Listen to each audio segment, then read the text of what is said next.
Hi again, everyone, and welcome to another analysis of one of the 20 CSEC English B poems. So this week, we'll analyze the poem Dulce et Decorum Est by Wilfred Owen, who fought as a soldier in World War I. So Owen employed graphic imagery, compelling themes, and poetic devices in order to convey the horrors of war at a time when others were glorifying it.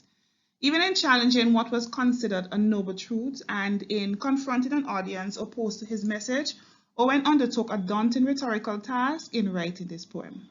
So before we delve into the persona's eyewitness account, let's begin by reading the poem. Dulce et Decorum Est by Wilfred Owen.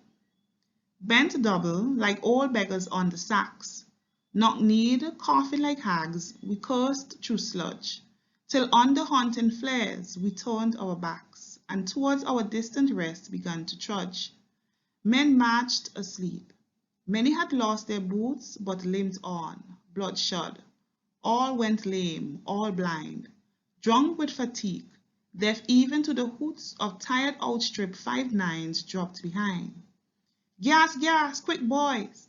An ecstasy of fumbling, fitting the clumsy helmets just in time. But someone still was yelling out and stumbling, and floundering like a man in fire or lime. Dim through the misty panes and take green light, as under a green sea I saw him drowning.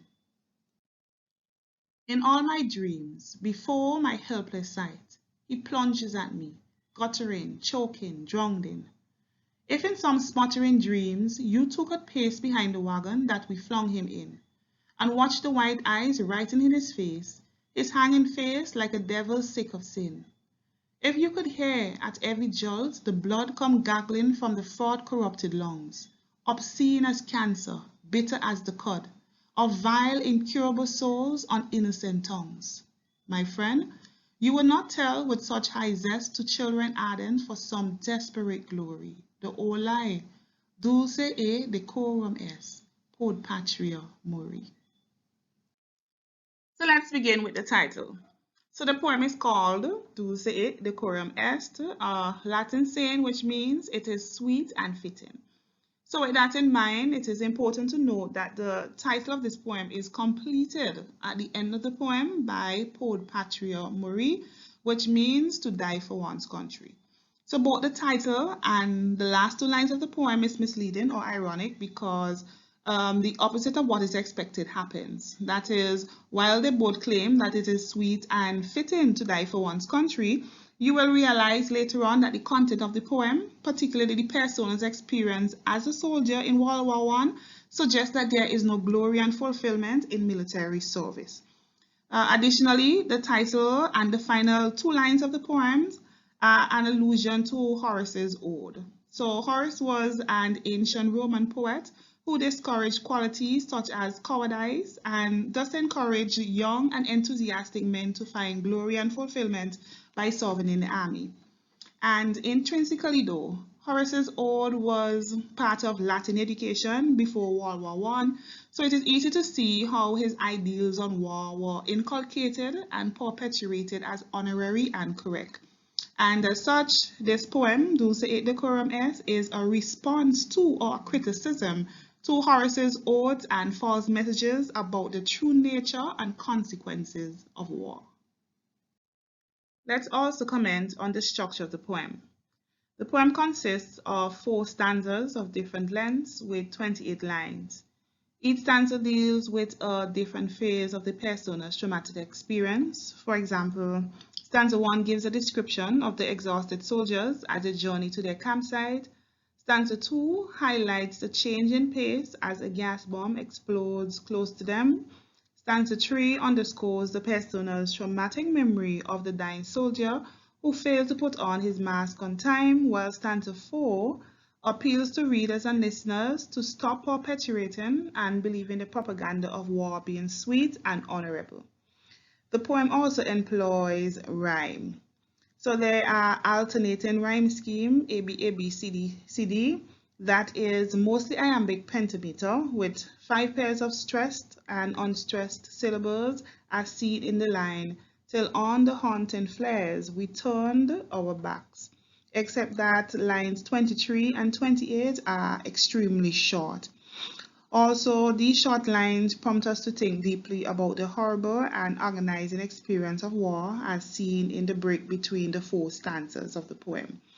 Notably though, the break after line 8 has a dramatic effect as a result of the soldiers' sudden shift from sleepy exhaustion to panicky alertness. Run-on lines also aid our understanding of issues in the poem by emphasizing how long and exhausting the journey is. So occasionally, like in stanza 1, there are full stops, and these full stops occur in mid-line, suggesting the stops and hesitation of the soldiers who are too weary to walk or march in a uniform manner. Let's take a quick look at the form of the poem. So the poem takes a form of a double sonnet and also a monologue. So the poem takes a form of a double sonnet, and we all know a sonnet is a 14-line poem that traditionally deals with love. However, Owen diverts from this tradition by using it to address misguided opinions of war. So we'll find that in the first sonnet, the persona presents his experience of war, while the second sonnet attempts to address the traditional propaganda of war or military service being sweet and fulfilling. So as it relates to a monologue, as we know, is a literary device that takes the form of a long, tedious speech. Intrinsically, monologue speaks at people and not with people, as we saw in the poem, The Woman Speaks to the Man Who Has Employed Her Son. Check it out. So, moreover, it is characteristically one-sided, where all we are hearing is just the voice of the speaker and no one else. So, in this poem, a soldier suffers from post-traumatic disorder, shares his agonizing eyewitness account of the evils of war. So let's begin with stanza 1. So stanza 1 begins, bent double like old beggars on the sacks. Notice that the soldiers are described as bent double. Someone who is bent double is standing with his or her upper body curved forward and down towards the ground, often as a result of strong pain. This suggests that the soldiers are injured and they are in extreme pain to the extent that they are unable to walk or even stand upright, okay? Notice the use of the simile there as well in line 1, indicated by the use of the word like there in red. Notice that they're not just bent double, but they are bent double like old beggars on the sack. Old beggars there are basically old people that you will see on the road, homeless persons especially begging for money as a living, right? And usually when you see them, they always have like a sack on their back with their clothing and so on as they walk around the town or the community, you know, trying to get money in order to buy food. The use of the word old beggars though to describe the soldiers are very important because, especially word beggars, it reminds me of the complaints you hear from veterans, persons who would have served in the army, served at war and so on, They complain from time to time that after fighting for their country, after losing a leg, after almost giving their life, and even family members generally complain that, you know, having lost a loved one at war, and even these veterans themselves, those who would have survived war, they complain that after the war, when they get back home, they are no longer remembered. Okay, they basically nothing else happens for them. They're just there. Sometimes it's difficult for them to even find a job. A lot of them suffer from post-traumatic disorder. There's no support there for themselves and their families, and a lot of them always end up as beggars. Okay, so notice that they are often ended up having served in the war as old beggars as well. And it also tells us really and truly that Owen is, you know, reiterating this idea that at the end of the day, when you fight in a war, when you are a part of the military service, this is what you are reduced to in the end, okay? Notice that these soldiers are bent double like old beggars on the sacks. On the sacks suggests that literally they have their army or their knapsack on their back where they keep their personal supplies, even medical supplies, or things that they will need to use to sustain themselves while they're on the battlefield. Okay, and of course bent double and old beggars on the sacks, those are all examples of visual imagery. And might I say as well that on the sacks suggests that there's this heavy load. You know, usually when you see a photo of a soldier at war, they always have these huge bags, you know, camouflage colors and so on their backs as they journey from one destination to the other, okay? But on the sacks also suggests that the sacks are responsible for the weight or they are responsible for the reason why the soldiers are bent double and why they are looking like old beggars as well. And even figuratively, you can think about it in terms of those sacks being that heavy duty, that responsibility to win the war for their country. Okay, let's move to line 2 of stanza 1. So line 2 says, knock need, coughing like hags, we cursed through sludge. Knock need is also a visual imagery, an example of visual imagery. And notice the use of the alliteration by the repetition of the k song in the k in knock need, also the k song in coughing, and even cursed in line 2. Okay, that the use of alliteration there is really to emphasize the effect of wars, to show how injured or how badly these soldiers were affected as a result of the war. Okay, besides being bent doubled and looking like old beggars, notice that they are knock-kneed as well. So when someone is knock-kneed, their knees are bent towards each other, and even that person's leg is actually turned inward, okay, at the knee area. It suggests that the soldiers are really tired. They're so tired that they need, not that literally they are not need, because certainly if they had presented themselves as being bent double and even looking as old beggars and even not need and so on while they were being recruited, they might not be deemed able-bodied men, okay? But this is what the war has done to them, to the extent that they are so tired that this is the way in which they are walking at the moment. Right? Maybe one of them or some of them were injured, and as a result of their legs or their knees were deformed. But in this case, the real aim here is really to emphasize the tiredness of the soldiers as well. Okay? Notice that they are coughing like hags. So as they are bent double and knock-kneed, they are coughing as well, maybe because of the presence of smoke, or because they are even sick as well. This is another consequence of war. You get sick just as you have to expect that you might be injured as well. Okay, so besides the alliteration, the use of the cuss song in knock-kneed, coughing, and cursed as well, notice that coughing there is being it's also an onomatopoeia as well, because it suggests a song. It is also auditory imagery because it's a piece or sense of hearing. We can right away imagine the soldiers just coughing constantly, you know, for some reason they're sick, or maybe because of what is in the air there as well, right? So they are knock-kneed and they're coughing like hags. Hags are usually described as unpleasant or ugly old women. Okay, now I kind of have a problem with this, you know, because why is it that they can be coughing like, not why hags? Because hags are basically another word that's used to describe witches. Why not, you know, say wizard, which is the opposite of a witch, right? But you know, such is the unfairness in language and the sexism in language at times. But the soldiers are described as not need, and they're coughing like hags. And notice that they curse through sludge there. And also, even before I get to the word curse, notice that the soldier uses the word we, which gives us the impression, and which confirms that he is among those soldiers as well. He's there observing, and he fought, and he was a part of that war as well. So we curse through sludge. Curse that suggests that they are angry about something. Maybe a lot of persons do, especially when they're recruiting these young men or young people to join the Navy and the Army on war, they usually sell it as if it's this glorious thing, and it's only after having been fought, having been a part of the war and fighting and seeing all these deaths and the traumas and so on, you get to realize that really and truly war and serving in the Army and so on is not as honorable and pleasant as it was sold to me. Okay, so notice that they are cursed through sludge. You know, they're angry about something. And notice that they cursed as they walk through sludge. Okay, sludge is actually thick, soft, wet mud, right, which appeals to our sense of touch, which is an example of tactile imagery as well. Okay, and notice that as they walk through the sludge, they actually coast, right? So I said that the coast song there is also it's just basically emphasizing the different effects of wars, the way in which the soldiers were affected as a result of being in the war as well. Now, notice that they coast through sludge. Sludge is actually, as I said, thick, soft, wet mud.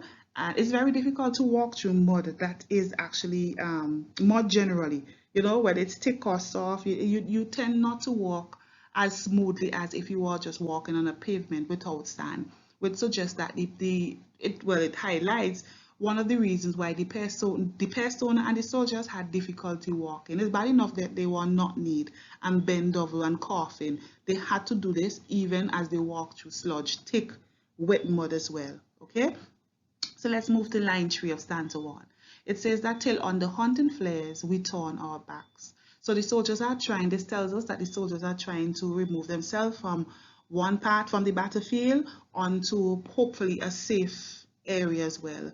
The hunting flare is actually flames that are shot in the air to illuminate an area of the battlefield, usually with a green light. And even though these soldiers are leaving the battlefront, the flares behind them worry them as well. That is why they're described as being haunted, because when something is haunted, it's like a visitation and inhabitation of like a ghost, or basically you don't quickly forget something when it is haunting you. So even though they are moving away from the battlefield, they have it in their mind, okay, maybe we might be shot, maybe I might not make it. They're constantly thinking about what is behind them. That is why it is said that till our haunting flares, those flares that are being shot in the air, is haunting them because their mind is right. Their mind is what is happening behind them. And of course, they are moving forward in fear. Notice that we turned our back, haunting flares, and we turn our backs are all example of visual imagery. Okay?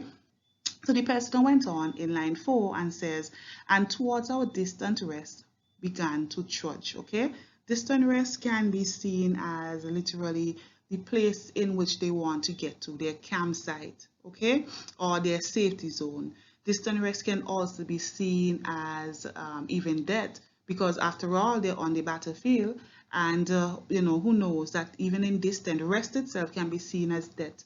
That in the near future, that in the next second, in the next minute as well. However, they are pushing forward and they're trying to move from the battlefield into that distant rest, or which they see as safety as well. And notice, even as they do that, they trudge.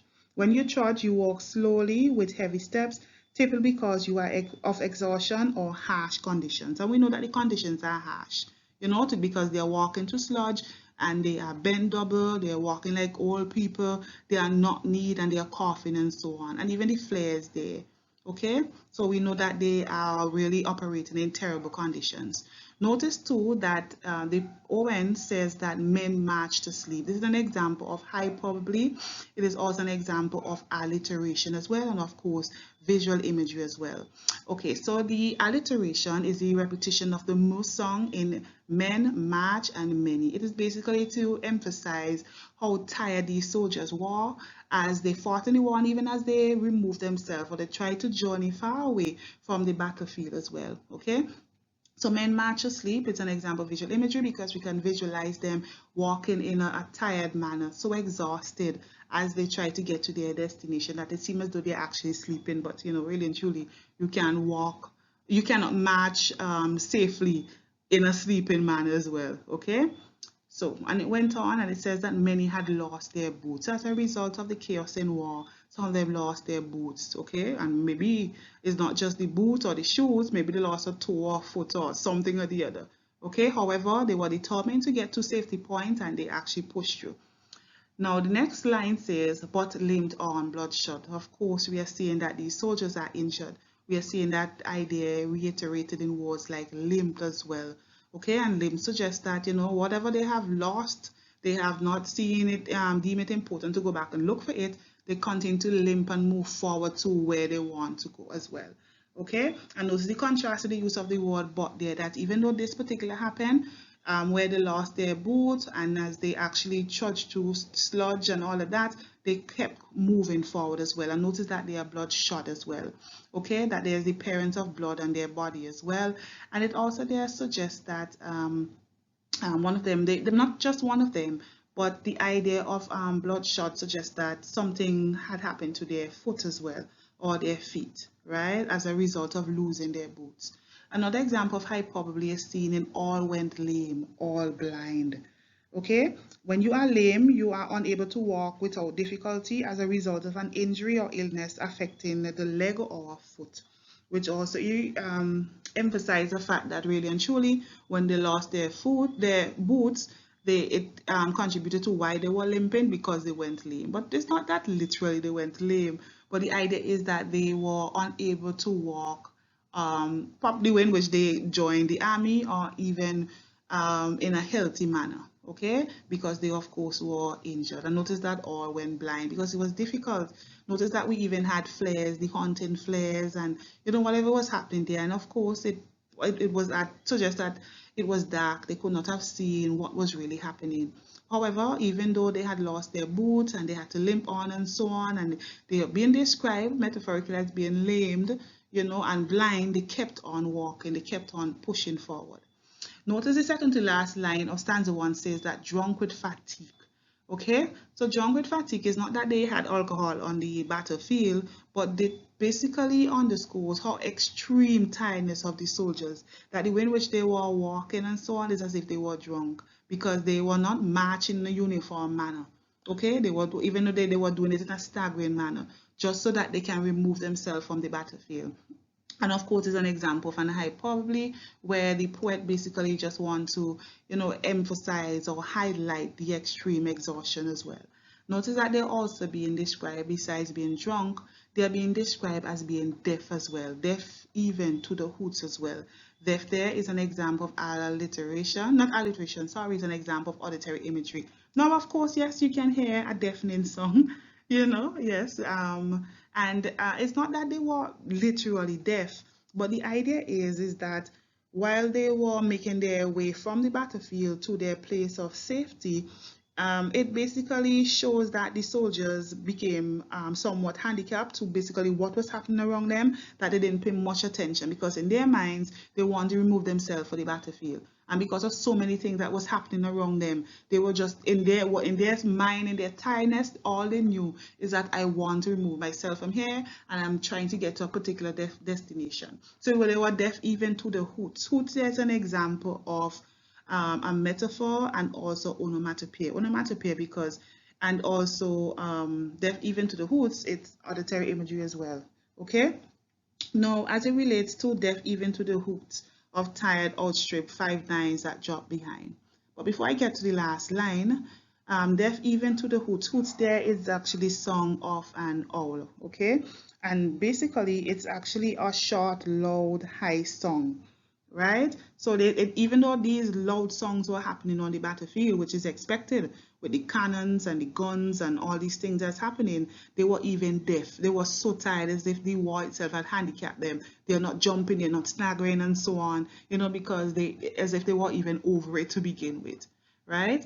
And of course, the last line says that of tired outstrip 5-9, they drop behind. Notice that they were extremely tired, and as if the 5-9s are actually the gas shells, okay, that were targets that were actually shot at them. And as if, notice that they're even tired, as if the guns themselves are even tired of this nonsense called war, to the extent that they are dropping behind. They're not even hitting their target, right? And the word outstrip means when something is outstrip, it is outdoing, it's surpassed, it's outpaced, right? It's not even meeting its target. So notice that it's tired, just as the soldiers outstrip 5-9s, and they all drop behind as well. And outstrip 5-9 that drop behind are examples of visual imagery, because we can visualize the other team or the other soldiers from the other country on the battlefield as they try to get to the soldiers who are trying to leave the battlefield.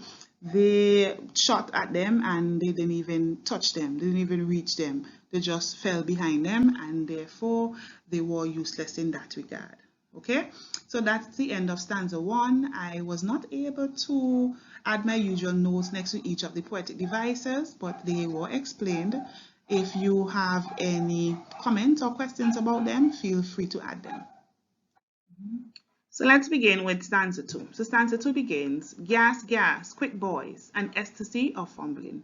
Notice the use of the word gas at the beginning of stanza 2, which tells us that a warning was being made about something that occurred, and that something involved gas. Notice the word gas is also preceded by an exclamation mark, and it is repeated a second time in capitalization, preceded as well with an exclamation mark. Okay, So usually when an exclamation mark is used, an exclamation mark first and foremost is a punctuation mark that is used at the end of a sentence to express strong emotion or even to show emphasis. It is also used to show as a warning sign as well, okay? Notice too that when it is repeated in capitalization, it reminds me of one of the rules of capitalization. Usually you capitalize the first letter of every important word there, okay, to show emphasis or to underscore an idea. But in this case, gas is capitalized a second time, which precedes with a exclamation mark.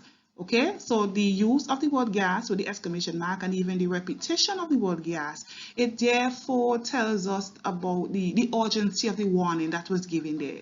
Okay, and that warning includes gas. Okay, just by saying the word gas tells the soldier, or well, they know exactly what should be done. And notice that the person says, quick boys. The use of the word boys there suggests the closeness of the group, the closeness of the soldiers with each other. And also it suggests that the person who was given the warning is someone of a higher authority than the others, okay? Notice that after boys, there's a use of one dash. Maybe in some of the other versions, you will see like probably 2 dashes, okay? But the version I'm using has 1 dash. And usually when a dash is used, it creates a break in the sentence line.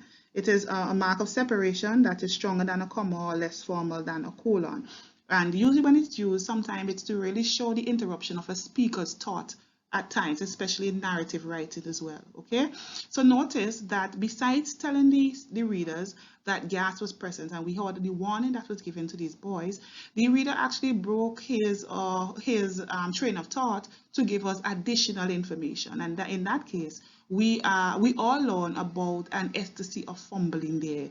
Notice that ecstasy is joined or is associated with words such as fumbling, which tells us that this is an example of an oxymoron because 2 contrasting ideas are placed together, right? Usually when we talk about ecstasy, it's usually referred to intense feelings or emotion, and that emotion is usually one of excitement or joy. However, it is being coupled with the word fumbling as well, okay?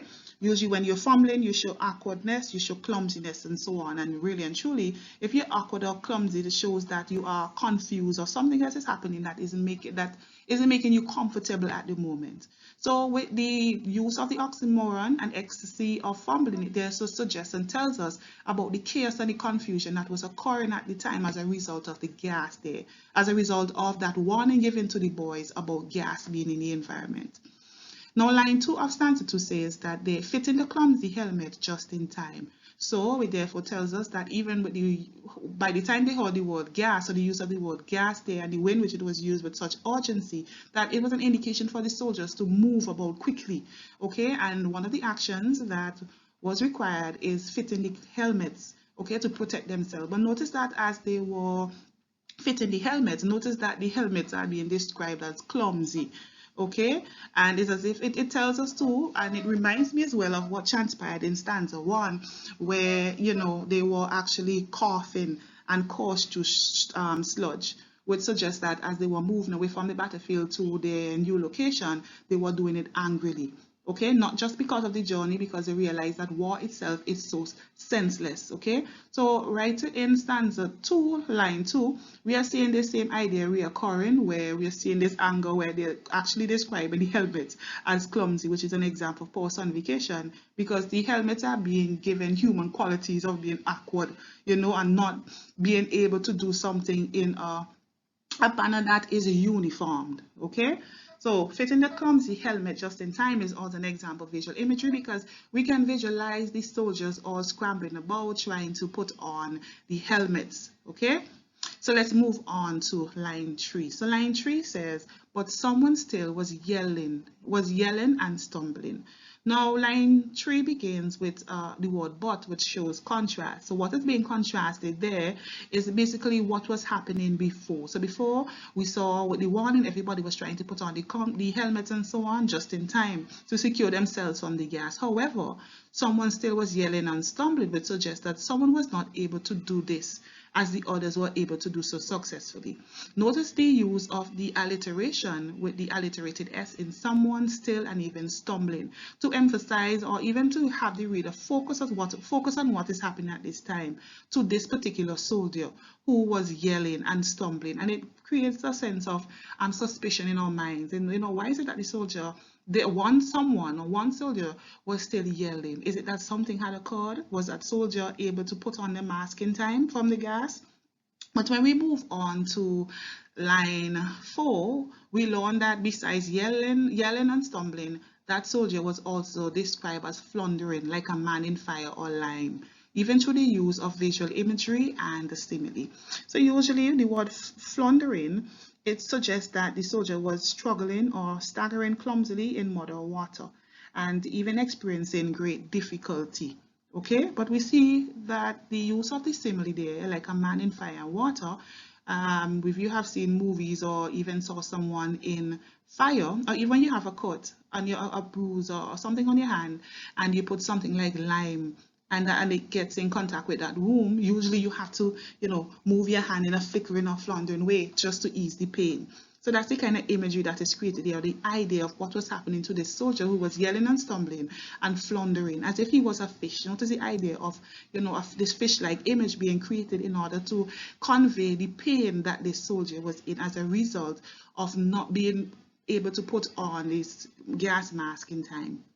Notice the use also of tactile imagery, which is conveyed through the use of fire or lime as well. Okay, so the next stanza says, "Dim through the misty plain pains and take green light as under a green sea I saw him drowning." Okay, so dim there actually means not bright. Okay, so we learned earlier that we get the impression that it was at night, and with the use of the hunting flares, the flares are that bright light that is used right during war, or to just for soldiers to see where they are at the time.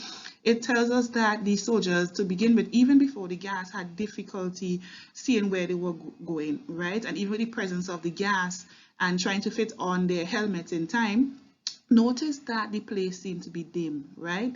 They are unable to see very clearly, but however, dim through the misty plains, the thick green lights, right? They're saying that as under green sea, I saw him drowning. The word dim also can be seen as, the persona has its own opinions about war being meaningless, and therefore you shouldn't die for your country, because what they're telling us to recruit us is not what we experience there. They also can even suggest that the whatever little idea that the persona had about any compassion or any sweetness in fighting a war or dying for your country, it has worsened even at this time. It has gotten dim as well. So dim through the misty plains there refers to the gas mask that the soldiers were wearing. That is a part of the mask that they put on to protect themselves. Okay, and it's misty because it's hazy, it's foggy, and it's cloudy, and of course pains here refers to the glass. So dim through the misty pains and the thick green light. Thick green light refers to the gas as well that was that exploded close to them, right? So dim through the misty pains and the thick green light, as under a green sea, I saw him drowning. So the dim and even the misty pains and the thick green light, those are all examples of visual imagery. So the last line of stanza 2 says, as under a green sea. As under a green sea is another example of simile. Okay, so the use of the simile there conveys the idea as to us that because of the bomb that was exploded, and as a result of wearing the gas mask, this tells us about the person's perspective while wearing that mask. Okay, it seems as though they are under green sea because of that heavy green fog that was around them, and it seems as though the person was drowning as if they were in an actual sea, because maybe he was standing there fluttering and so on, and eventually he just went down until he disappeared, as if he were in water. Okay, so that's the idea. And of course, a green sea is just a metaphorical idea of saying that, we just lost sight of him in all of the fog that was around us, and also the idea of drowning as well. Okay, so that's the end of the analysis for stanza 2. There are some poetic devices which I discuss on the or right there, so feel free to add to any of them as well. I don't think I commented on the poetic device of auditory imagery, which is seen in yelling out. When you hear somebody yelling out, usually that person is in pain, right? They so convey the idea of the soldier being in pain and the agony that he was experiencing as a result of being exposed to the gas as well. And also, there's some example of diction I included there for you. Feel free to add any more. And of course, remember, when you're using diction, you must identify diction as a device. You give an example from the poem, you give a definition, and you comment on how this word aided your understanding of the poem. So just before we move on to stanza 3, I have 2 notes to make. One is the mention of internal rhyme in words such as fumbling, stumbling, and floundering. Okay, so the internal rhyme of those words are there really to emphasize the confusion that was occurring among the soldiers as they struggled to ensure that their mask was fitted on correctly. Okay, and also there's a little correction I have to make there in the last line of the stanza. Note that it is the dying soldier and not the persona who is drowned in here in the poem. So we are now on to stanza 3. So stanza 3 is very short, unlike the other stanzas. Okay, it has 2 lines and it's a part of the stanza 4, which makes up the second sonnet. Okay, which makes it 14 lines. So the person says at the beginning that in all my dreams, every time I sleep, every time I close my eyes, every time I dream, something happens. Okay, so and even the person even added that before my helpless sight. Notice that the person says that before my helpless sight would suggest that something is happening that the person is incapable of changing, and also the person feels powerless as well. But even before we move on to the word sight, notice that the person says that in all my dream and before my helpless sight, that sight is being used to, it is being first and foremost described by the word helpless. Okay, so instead of saying before my body or in front of me, the person seems to be reducing it to just sight, as if he can no longer, or he's trying to excuse himself or distance himself somewhat from the agony, and as a result of witnessing it, it's as if he doesn't want to re-experience it again. Okay, so the person says before my helpless sight. Sight, there's an example of a synecdoche. So a synecdoche is a figure of speech in which a term for a part of something is used to refer to a whole. So the personal sight there is used to refer to the persona's entire body as well. Okay, and it moves on in the last line there, and it says he plunges at me. Plunges there suggests that the dying soldier jumped forward or jumped quickly and energetically and stretched out his hands for help, for somebody to hold his hand, even as he was drowning metaphorically. Okay, and notice too that it can be seen as a sudden movement or fall forward down onto something. So it could be that the dying soldier actually moved forward and held on the persona's foot or somewhere, you know, just for someone to help him. So notice that he plunges at me. This is all the things that the person is seeing in his dreams. Okay, so he's established that he's helpless. He couldn't do anything about it, which actually happened on him as they were moving away from the battlefield. And as a result, the soldier who was dying, he plunges at me, and not just plunges, guttering, choking, and drowning. Okay, these are 4 of the things that occurred as the soldier was dying. The word guttering there is usually referred to as the song of water draining down a gutter. Okay, but really it refers to the songs in the throat of the dying soldier. Okay, he was actually guttering. Whether he was guttering because liquid or vomit or blood was making its way out of the dying soldier's body, this is what occurred in front of the person. The person also said that he was choking.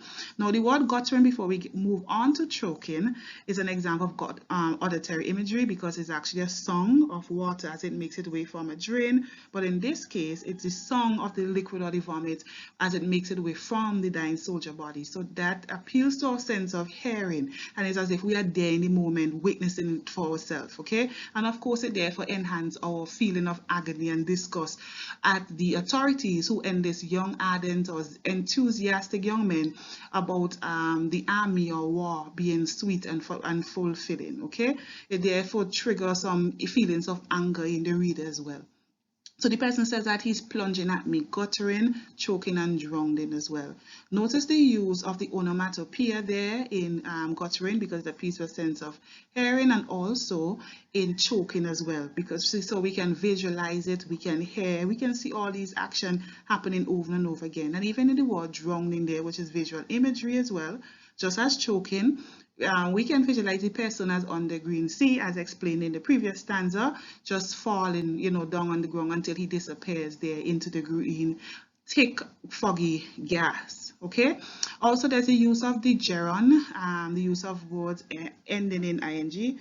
Gerund is basically a noun ending in ing that has been formed from a verb. So it tells us that the person has moved from what occurred in the past and is actually giving us a present day account of what transpired. And most so, the person is basically telling us about the post-traumatic disorder that he's experiencing as a result of being a part of the war, as a result of actually seeing this dying soldier. Just a bit more information on post-traumatic stress disorder. It is actually a mental health condition that is triggered by a terrifying event, either witnessing it or experiencing. Okay, symptoms may include flashbacks, nightmares, and severe anxiety, as well as uncomfortable thoughts about the event.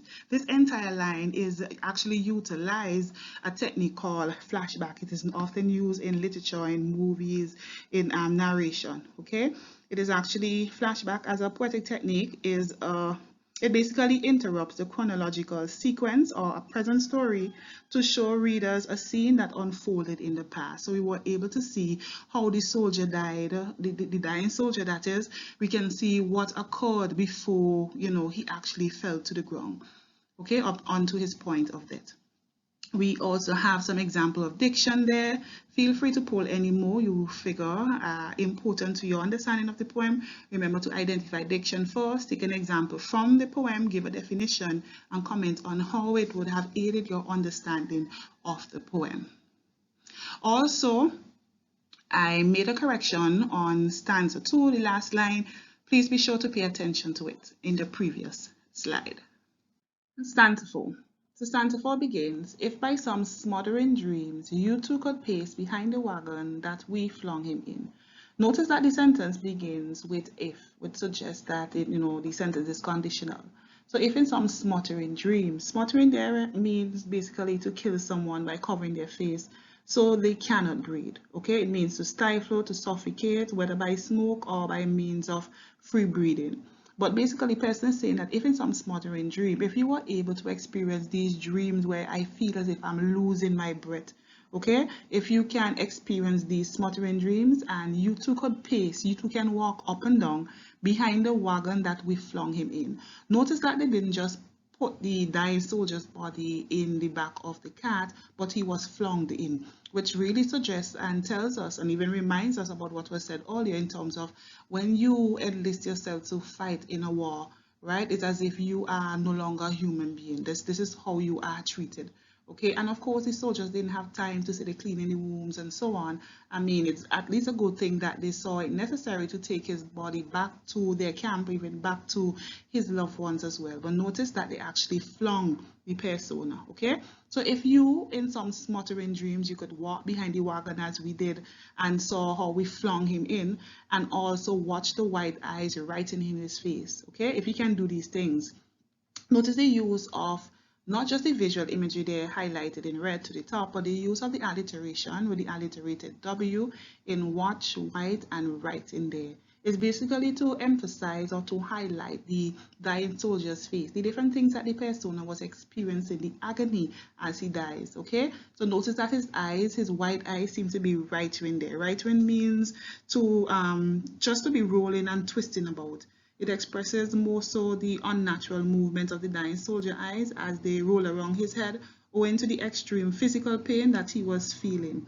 It also suggests that the white part of the dying soldier's eyes are visible because the eyeballs are rolling backwards in his head as well. Okay, so basically the person is telling us, or even the person who is listening, especially those who continue to encourage young men to join the war or the army, if you can do these things, if you can see what I saw while he was dying. Notice that he even said that if you can see his hanging face, Okay, as he was flung there, his face was left hanging, and of course that's example of visual imagery. And like a devil sick of sin. Okay, we have an example of a simile as well, where the dying soldier's hanging face is being compared. The look of it, the gruesome look of it, the agonizing look in death, seems to be compared to a devil sick of sin. Now, it's a simile because it's being compared. The hanging face is being compared to the devil's sick of sin, but in itself, it's a paradox, okay? A paradox is often a situation or a statement that seems impossible, as if it is difficult to understand because it contains two opposite facts or characteristics. However, in literature, it is a literary device that is used by authors to cause the reader to think more critically about an idea or text. So the use of this device engages the reader further into the text by creating temporary confusion that can only be remedied by a deeper consideration and thought. Okay, so we are having that we are being told that the dying soldier's face is actually likened to a devil sick of sin. We do know, for those persons who are familiar with the devil, or the term the devil, that this is somebody who loves sin. Okay, who can even ever imagine the devil, a demon who actually relish in sinning, being sick at any point? But the idea or the deeper understanding that the poet or the person who wants us to get is that the way in which the dying soldier looks, even the devil who is sick of sin will even become sick of sin, having looked at what sin had produced. Okay, which is having someone die for meaningless war. Okay, as a result of the gas bomb, however you want to see it. Okay, so we move on. Another condition is actually made there by the persona to the listener. If you notice the repetition of the pronoun you there, and remember what I said about the use of the pronoun you, it tells us that there's an audience, it tells us that somebody is being spoken to, and it just reminds us that, you know, we have an audience as we go through the poem. And of course, the person is speaking to someone. So if you could hear at every jolt, even the use of the word hear immediately put us on our guard, and we know that the poet is, or the person is about to use auditory imagery there. Okay, so if you could hear at every jolt, jolt there means to push or shake abruptly or roughly. So if you can hear that rough push, even as the blood, the dying soldier's blood come gaggling from the fraught, corrupted lungs. Okay, so blood come gaggling is an example of auditory imagery, because of the word gaggle there, which means to hold liquid in your throat or your mouth while keeping your head back and breathing out slowly through your mouth. Okay, so as the blood comes gaggling from the dying soldier's throat, and notice that it comes from the fraught, corrupted lungs. These are all consequences of inhaling the gas. Okay, fraught, corrupted lungs describe the song of someone who inhaled mustard gas and is choking, unable to breathe because of the blood in his lungs. These are all of the effects of war, and basically the persona is very graphic. And even in this particular this particular stanza, it is very visual, and the persona holds nothing back. Okay, notice that the person even went on and he says that the very scene of the dying soldier is even obscene as cancer. There's nothing like it. It's so obscene. Usually when something is obscene, it's offensive, it's disgusting, even by accepted standards of morality and decency. Bitter as cod as well. All those are examples of a simile, and even the bitterness of the cod there, it's an example first and foremost of gustatory imagery because it appeals to our sense of taste. Okay, and of course when you drink or taste something bitter, you tend to want to spit it out as well. Okay, it's not something that's enjoyable. Notice that it is bitter as the cod, right? And of vile, incurable souls on innocent tongue. Incurable there means, basically when something is incurable, it's a wound or disease that cannot be cured. Okay, and basically the person is just giving us words of disgust to, you know, elicit that that feeling out of the reader, the feeling of hatred and sickness at basically what the soldiers often endure when they go to war. And notice on innocent tongues. The innocent tongues there refers to those young people who are unaware of the true reality of war. Okay, And of course, we have a dash there where the person interrupt his thoughts from giving all these visual, gruesome imagery. And he said, my friend, you. So he refers to the person who's listening as my friend. You would not tell with such high zest to children ardent for some desperate glory. You will not tell with children with such high zest, such high enthusiasm, okay?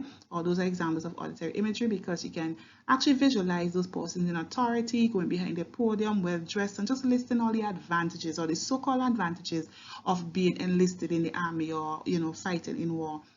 So you will not do this to children ardent for some desperate glory.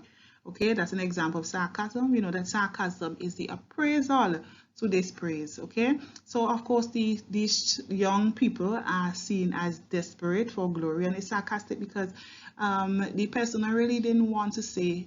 The person in itself believes most of all that fighting in the war, there's nothing glorious about it. They're just desperate, thinking that all these things that they are told are actually true. But the person actually means the opposite as well. Because remember, the intention of this poem is to actually dissuade or discourage persons from joining the army or fighting at war or in war. Okay?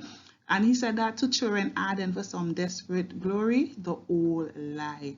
The whole here, notice that the L there is capitalized. Remember, we capitalize the letter or the first letter of an important word. Okay, notice that the L there is capitalized, is therefore to emphasize this whole lie that the person wants to people to stop perpetuating and stop believing. And notice after the colon there, the person is very, very, very keen. The persona tells us, doesn't just end the poem like that. The persona tells us what the whole lie is. It is Dulce et Decorum Est, Pod Patria Mori, which means it is sweet and fitting to die for your country. The person is saying that this is a lie. That's why we are saying that the title of the poem contradicts the content of the poem, because when we examine the content of the poem stanza by stanza, we realize that really and truly it is not sweet and fitting to die for your country. Okay, and of course I have some poetic devices listed there on my right. Feel free to ask any questions about any of them if I have missed anyone, and of course pay attention to the diction there. Remember, you can add any more words if they are important to your understanding of the poem. Here's a summary of the poem. The persona is among exhausted soldiers on the battlefield. As night approaches, they moved through sludge away from the fighting, where a gas bomb exploded close to them. As the soldiers rushed to put on their gas mask, one soldier was unsuccessful and thus suffered the deadly consequences. As a result, the persona concludes that amidst the high rhetoric by the authorities, there is nothing sweet and glorious about dying in war. Here lies the themes of this poem: conflicts and complications. Of course, we saw the conflict of the whole lie, the propaganda that Horace and other authorities continue to spread about war being sweet and fitting, when we see from an eyewitness account that that is not the case.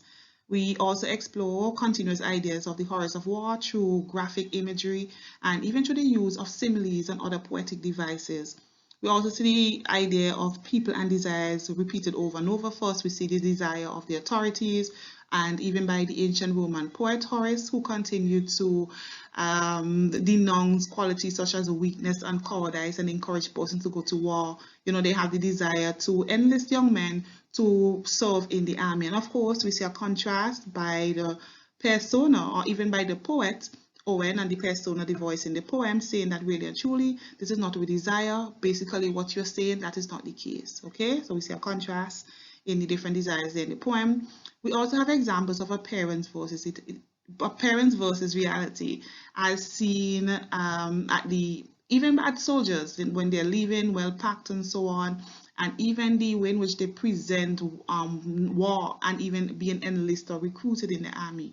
I know of someone who's close to me who joined a particular military service, and they said that they saw a stark contrast of what was presented to them while they expressed interest in joining that military service, and what it is when they got there, the training and the amount of work that they have to do as a result of being a part or a member of that group. Okay, and of course the reality is basically when you get there, that's the only how you can really see true reality. Not all that glitters is actually gold.